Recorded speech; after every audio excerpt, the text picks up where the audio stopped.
So, based on your experience and all, working with emotional intelligence, hypnotherapy, and neuro, what emotion do you think is the emotion that usually, gets stuck in the body and, people are, working on Yeah, I'd say releasing? anger. Anger. Okay. Anger, which again, they overlap with grief and sadness and, a little bit of fear. So I guess that's mostly what lives in the body. And if we don't have an outlet to, kind of deal with it and allow it to come out, it stays there. It lives in the body. And the cellular memory is big because, the body keeps the score, and we know that. All the information is there until we decide to go in there and do something about it and release it. Yeah. Exactly. Yeah. And you work on the mind mainly, but you still believe that without intervening and working on the body as well, whatever that needs healing will not heal. Absolutely. When did you come to that realization? It was actually self-experimented because I worked so much on my mind as a result of traumas that have happened in my life. And I realized that I get better and bounce back, and I get better and bounce back. And I was feeling odd and uncomfortable in my body anyways. So this is when I started going to dance classes and all these somatic movements. And I also started breath work and, all these simple tools that are, in our disposal that we don't realize how powerful they are until we actually experiment them. So when I did that, along with the mental emotional work, I was like, whoa, this is big. This is it. This is what embodiment is. Like, it's not just the intellect and learning and knowing, and it's actually applying all these tools.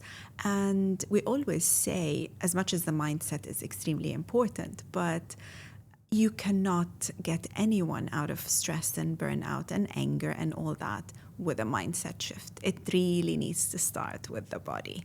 Because when you're living in survival, you cannot rationalize with someone who's in survival mode. Exactly. And that's what I did for many, many years. Yeah. I was rationalizing what I'm feeling, working with different tools, Yeah. and it never felt okay. Absolutely. Like, you feel good for the time being, but then you immediately snap out of it, and then you become dysregulated. Absolutely. So the regulation, and I recently knew that the regulation is in the nervous system. Absolutely. And unless you address it through the body, it's not going to completely heal. Yeah. I mean, if you think of it, if we talk very, very briefly on how the brain works. So when you're in stress or burnt out, the information is not filtered properly in the brain. So you kind of become hijacked. So the prefrontal cortex, which is the CEO of the brain, goes on vacation. It switches off and it's not there, and it doesn't allow us to kind of filter the information. And what spikes up is the amygdala. The amygdala is the fight, flight, or freeze response, and it contributes also to higher cortisol levels. So we're dealing with the biology of stress here more than, the mindset. We're dealing with cortisol spiking or, irregular. We're dealing with neurotransmitters like dopamine and, and we don't know what's happening. We get brain fog, and this is exactly what's happening because we're hijacked on a brain level, and there's no way you can rationalize that this is not dangerous, that you're going to be okay. And you hear people telling you, get on with it and pull through, but they can't pull through if the body feels. It's like, just waiting for something. You're hiding and you feel like something's going to come in your face at any point. And that is not, going to be sorted through talk therapy or through, a mindset shift. Exactly. Yeah. How would you describe stress and burnout? Because apparently not many people understand what burnout is. Absolutely. And they don't have the words for it. Right. So how would you describe it? Right. And have you come across it in your practice? Absolutely. So I'm glad you brought this up because there is a big difference. So when stress becomes chronic, when it becomes unmanageable, it becomes a burnout. And the symptoms of burnout is inflammation in the body, the immune system crashes because you're not getting enough sleep, brain fog, lack of clarity, you can't take decisions, you feel like you're worn out all the time, and you wonder what's happening. And this is the biological side of it, of when and sometimes it could be your environment that is pushing you to give more, because if I don't get things done at work, I'm going to be judged. If I fail on a family level, on all levels, it's kind of contributing to you pulling through, not taking a single break, and that eventually chronic stress becomes burnout. So when you can't handle stress anymore and you're going through this, the symptoms that we spoke about, then it becomes labeled as a burnout. And I highly, highly recommend that we prevent ourselves from getting to a burnout. Because it's much better to kind of notice the signs, get in the body, get the information. What is the body telling us? And work with it one step at a time before we actually get to the extreme, chronic stress and eventually being burnt out. Do you think, since you work a lot with the mind, do you think the mind tries to sabotage the healing? Absolutely. Okay. Tell me more. So the mind sabotages the healing, not knowing that it's sabotaging the healing, right? Because as much as the mind wants to work and serve us, the CEO is off, right?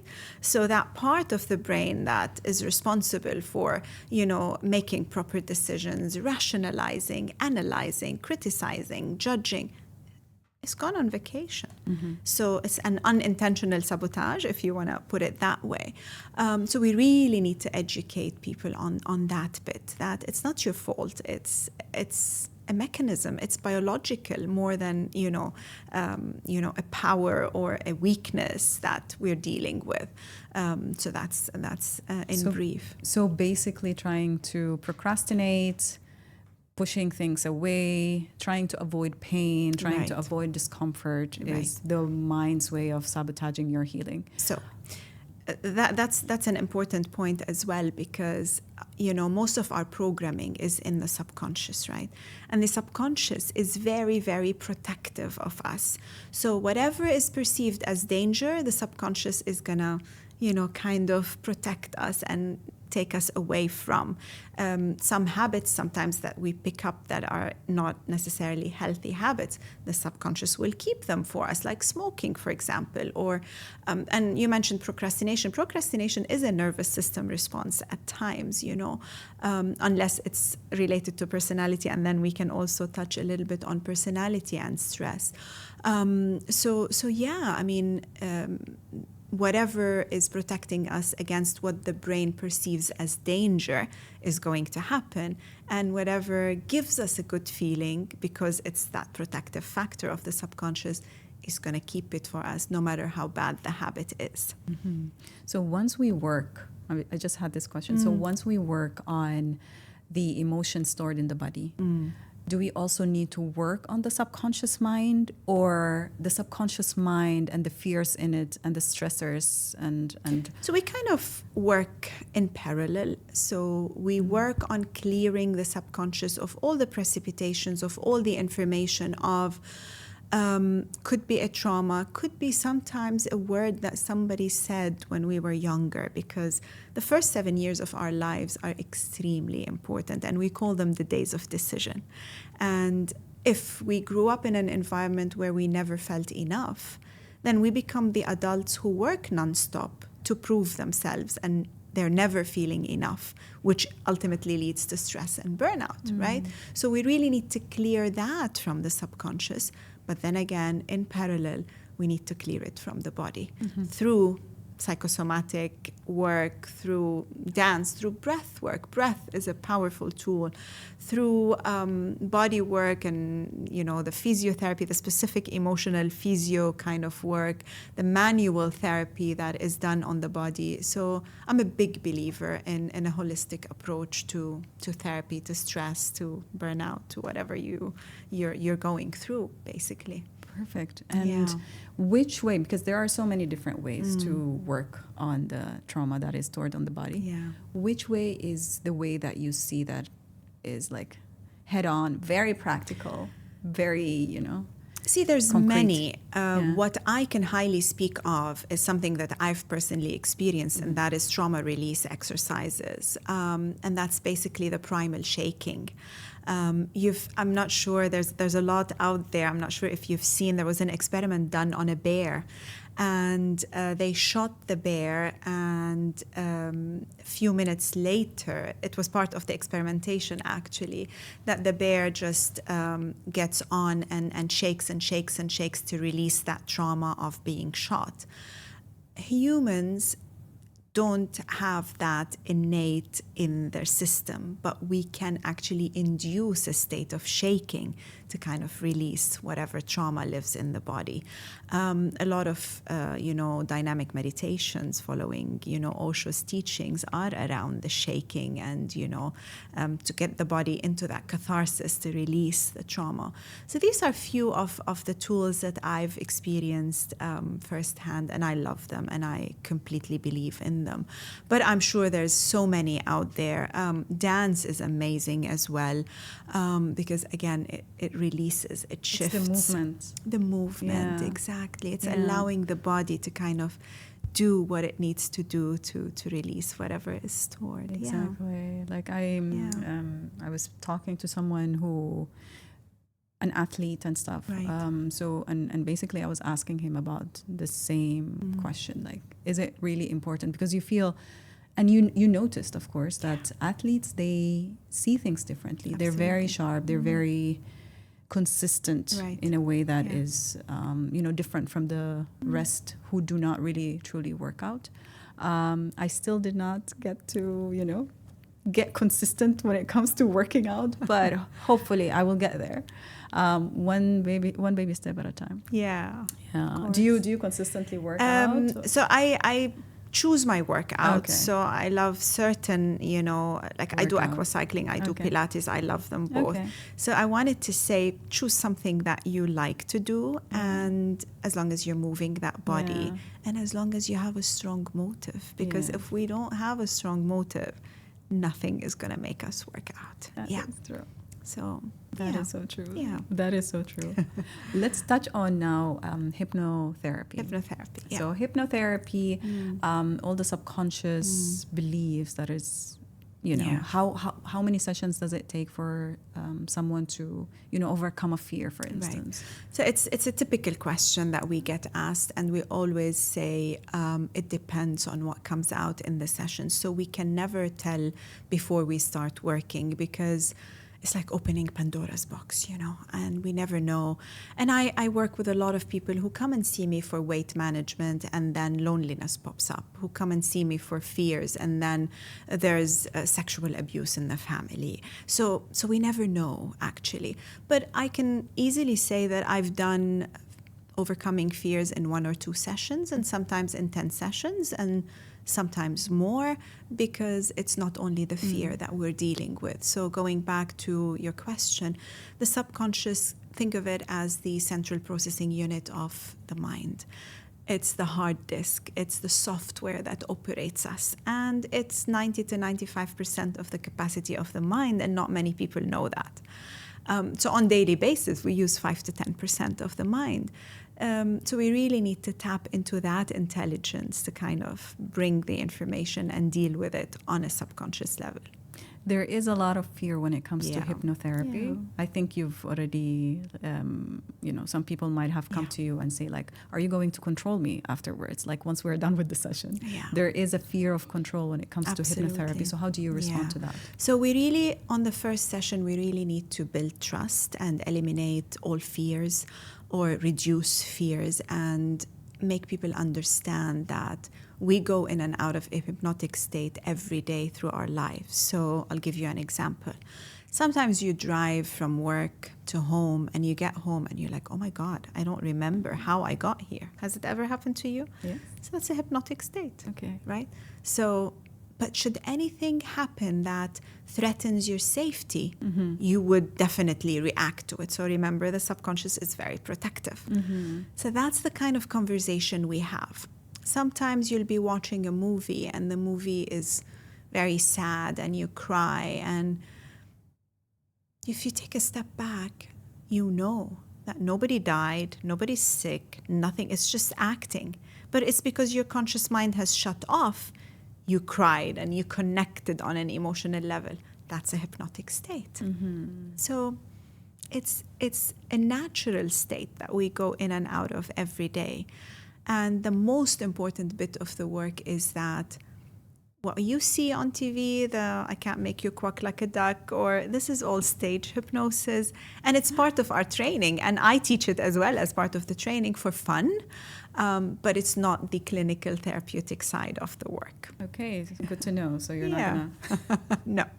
Good to know. And it's important to know also, Amal, that all hypnosis is self-hypnosis. Nobody can force you into a hypnotic state, right?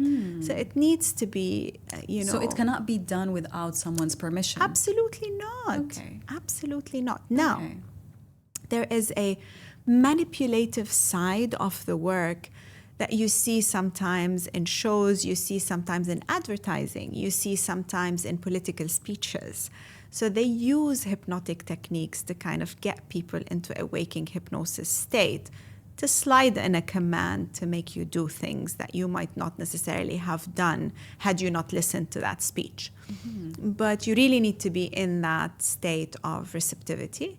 Otherwise, it's not going to happen. Can people do this on their own at home? Self-hypnosis, you mean? Self-hypnosis, Absolutely. yes. I always say, I'd love you to go through a self-hypnosis, as a tool in your toolbox. It helps also with stress, but I would love to have you do a few sessions with me first, and then you can get on with the self-hypnosis. So self-hypnosis is not really safe at It first? is very safe. Okay. It is a very what safe if someone process. does not really have access? So that's the worst case that could happen. Okay.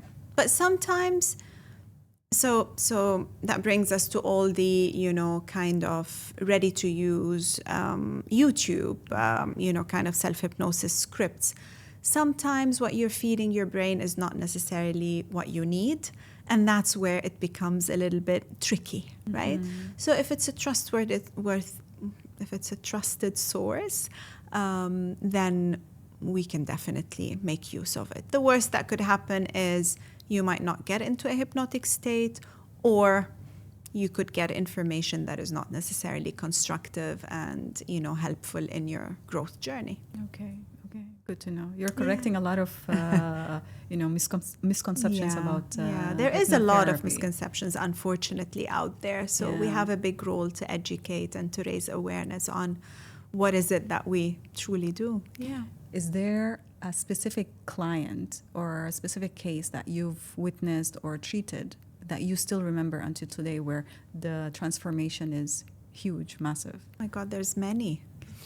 Tell us. There's many. So I can speak of a recent case of a cancer survivor who had, a back pain that would not budge, that would not be healed, that would not... And we took her case on as a team. So I was working on her emotional, mental state, and we had, other people on the team or at the clinic where I work who worked on her body. And she is doing beautifully now because she was able to release, the trauma and the precipitations of the cancer that was in her body through, the manual therapy and through tools like emotional freedom techniques, that is the tapping. So it was, and resetting her nervous system basically to put her in that safe zone to be able to move forward. Because again, when we're living in survival, no matter how much mindset and mind and emotional work we do, it's not gonna give 100% results. So that's a case that I love, just going back to and realizing how powerful it is to work on all the aspects of your health and all the aspects of your wellness, and the body is a big part of it. Exactly. Yeah. Do you think, like, the origin of diseases our emotions, or This is a favorite for me. Okay. I'm a big believer in everything that manifests on the body has its roots in an emotional imbalance. And there's a lot of research that has been done on the topic. And you can see actually traits of, this equal that and this causing that. And we're seeing it, and we're seeing how it's manifesting on the body. Like, for example, anything that manifests on the lower part of the body is related to our rooting, to our safety, to our, relationship with money. So if we're if we grew up in an environment where there was scarcity, or we were, we're not abundant in a way, it manifests in pain in the lower part of the body. Most of, breast cancer, leave the genetic side of it, but the lungs and the breasts are an extension of the heart, and grief and suppressed grief could become, breast cancer. So this is, again, evidence-based research. So yeah, there's a lot out there on the topic, and it's one of my favorites, because we cannot deny that correlation and that causation, actually. Yeah, exactly. Yeah, there are many people, and myself included, I felt when I feel pain in a specific part of the body, I try to tune in and try to understand, and I speak to the body. Absolutely. And I think this is not really done enough. You can ask the body, you can really sit in with yourself and see what is happening in that part of the body. 100%. But yeah, it's not really practiced much, I would say, especially in my circle. I come from a background that doesn't really believe in meditation or sitting still and talking to the body. They would be like, okay, you're crazy, are you okay, what's wrong with you? I know.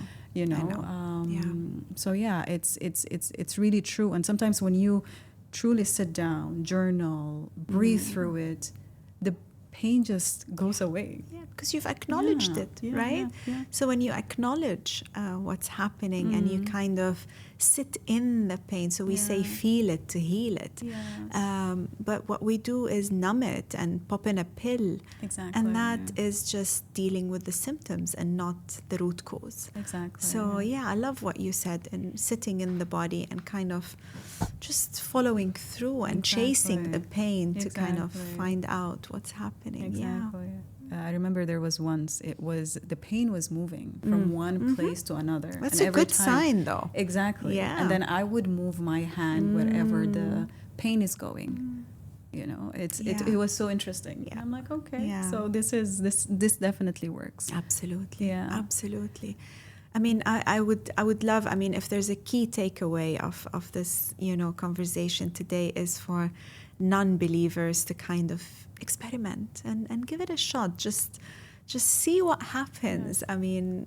Take it one You're step not going to lose anything. Exactly. There's nothing to lose. Yeah. And just give it a go and experiment. For anyone who's going through stressful situations, they're taking on a lot of responsibilities, they're overwhelmed. What exercises would you advise them to do? So there's a few simple exercises. So the breath is the number one tool that is handy. It's ours, and it's simple. 5 minutes of breath work every day could make a big difference. And what I am big on is diaphragmatic breathing. That is breathing through the belly rather than breathing through the chest. If you've seen babies and how they breathe, newborn babies, they breathe through the belly, and their belly just inflates and deflates. But when we go through stress and trauma and what we go through in life, we kind of contract our breath. And we start breathing through the chest. So when we go back to breathing through the belly, we push more oxygen into all the chambers of the lungs and the heart, and then eventually the brain gets more oxygen. And this is what kind of regulates our nervous system. So that's, one simple tool. Humming is another one. So just humming, again, kind of calibrates that, nervous system. And it takes us from that sympathetic, kind of like fight, flight. And you can feel it. You can feel it in your heart. And it kind of gives that safety.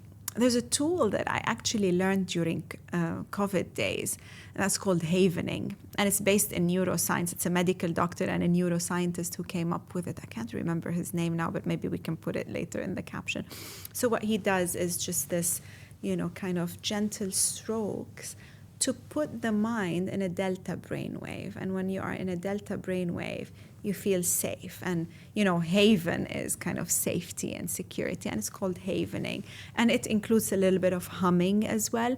So these are simple tools that we can use on daily basis to kind of help ourselves. And the other piece of advice that I'm big on is seek help, get your support system. Tell people how you feel. It's extremely important for us to have kind of our support, our loved ones, the people we trust around us. And if it takes seeking professional help, then why not as well? I mean, go for it. Exactly. Yeah. What does being fulfilled mean to you as Rita? Truthful. Being truthful. Yeah. Expand on that, please. So I learned to drop everything that is not aligned with the truth of who I am, no matter how big it is, no matter who it affects. So I stopped living to please others. I stopped living for the frame that is put for us and for the boxes that we are kind of boxed in. And to me, that's fulfillment, being truthful to my beliefs, my values, being truthful to my purpose and what I do and how I do it and who I allow in my circle and who I don't. Yeah. When did you get to that point?